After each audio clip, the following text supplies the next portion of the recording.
E aí, eu sou o Molly Potter com mais uma dica do método Overdrive. Hoje eu vou falar sobre a importância de você dominar os aspectos gramaticais do inglês. Tem muita gente que diz que estudar gramática é chato. É chato quando você estuda errado, quando você não entende os benefícios de estudar gramática. E muita gente também diz que para aprender inglês não pode estudar com regras, não pode estudar gramática, tem que aprender de forma natural, como as crianças nativas. Só que se você não é mais criança, você não aprende como criança e nem criança aprende como adulto. Isso é um fato científico, não é uma questão de opinião. Se você tem me acompanhado, você sabe que o meu foco é carreira, é ajudar as pessoas a trabalhar em inglês. E se você está nesse grupo, você precisa aprender inglês rápido, de forma eficaz, para não perder oportunidades. E você não pode cometer certos erros, porque senão você vai se dar mal. Hoje eu vou comparar aprender inglês com construir um prédio. Para construir qualquer coisa, você precisa de base, de fundamento, de estrutura. Você não começa a construir um prédio pelo último andar. Você precisa de uma planta, de um projeto, você precisa de informações. Você não chega para uma equipe de construção e diz: construam um prédio de 15 andares e eu volto daqui a 8 meses. Nada vai acontecer. Elas precisam de informações básicas para começar a construir essa fundação. E essa fundação, essa base que tem que ser sólida, em inglês, são os tempos verbais. Por quê? Porque sem eles você não se comunica de forma eficaz. Os tempos verbais são encarregados da ação. Sem eles não há ação, ou seja, nada acontece. Veja esses exemplos. Nós temos 6 frases. Eu vou ler as frases e vou tirar os tempos verbais para você ver o que sobra. Pode ser que não haja. Tempo verbal. Reunião. Se eu tirar pode ser que não haja, sobra reunião. Ele teria sido demitido. Tirando teria sido, sobra ele demitido. Tem que ser hoje. Tirando tem que ser, sobra hoje. De quem você compra a sucata? Tirando compra, de quem você sucata.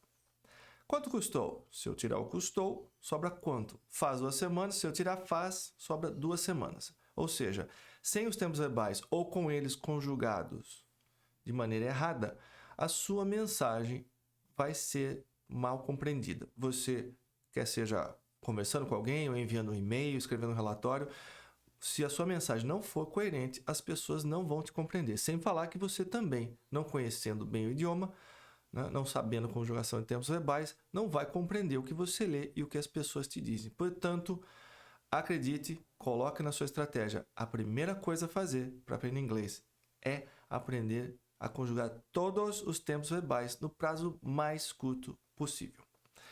Depois disso, começa a construção da estrutura. Aí a gente vai começar a levantar esse prédio.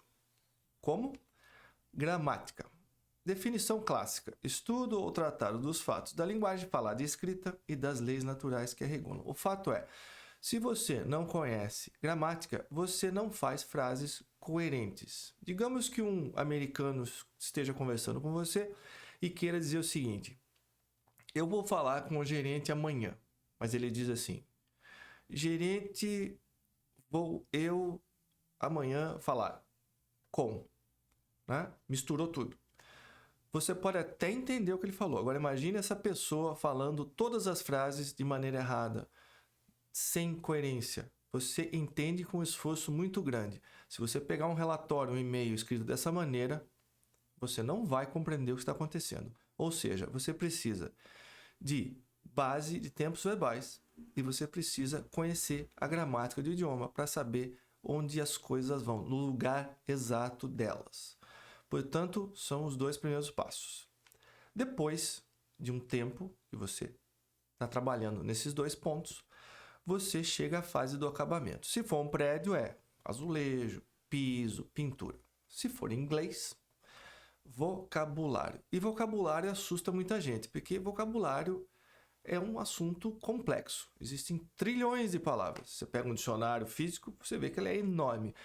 Mas, de novo, o nosso foco aqui é carreira, é trabalho, é preparar você para trabalhar em inglês. Então, quando a gente fala de vocabulário para carreira, a coisa fica mais simples. Você precisa, para entrar no mercado de trabalho e para não perder oportunidades no começo da sua vida profissional, de um vocabulário básico de inglês e precisa dominar o vocabulário corporativo e o vocabulário da sua área de atuação, que são mais restritos, né? Não tem tantas palavras e expressões que você tem que dominar para conseguir trabalhar em inglês. Portanto, você faz um mapeamento do vocabulário corporativo, do vocabulário da sua área, coloca no documento, revisa sempre, que daqui a alguns meses, 3, 4, 5 meses, depende do quanto você estudar, revisar esse material, você vai assimilar todo esse vocabulário e numa conversa, essas palavras virão à sua cabeça. Quando você for escrever um e-mail, essas palavras vão aparecer para você e você começa a trabalhar em inglês.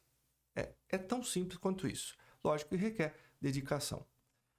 Depois dessas etapas concluídas, aí vem o quê? O resultado final. Se for um prédio, se for um apartamento, é a família transformar esse apartamento num lar e viver feliz para sempre. Se for inglês, é você começar a participar de reuniões em inglês, auditorias em inglês, escrever relatórios, escrever e-mails, de repente viajar para o exterior para visitar um fornecedor, um cliente, resolver um problema lá na sua matriz e por aí vai. Você vencer os seus desafios relacionados ao inglês no seu trabalho, porque o que a sua empresa precisa de você é que você resolva os problemas, senão ela vai acabar colocando outro no seu lugar. Legal? Essa é a filosofia do Overdrive, acelerador de inglês. E se você quiser mais informações sobre Overdrive, é só me procurar lá no Instagram. Legal? E a gente se vê.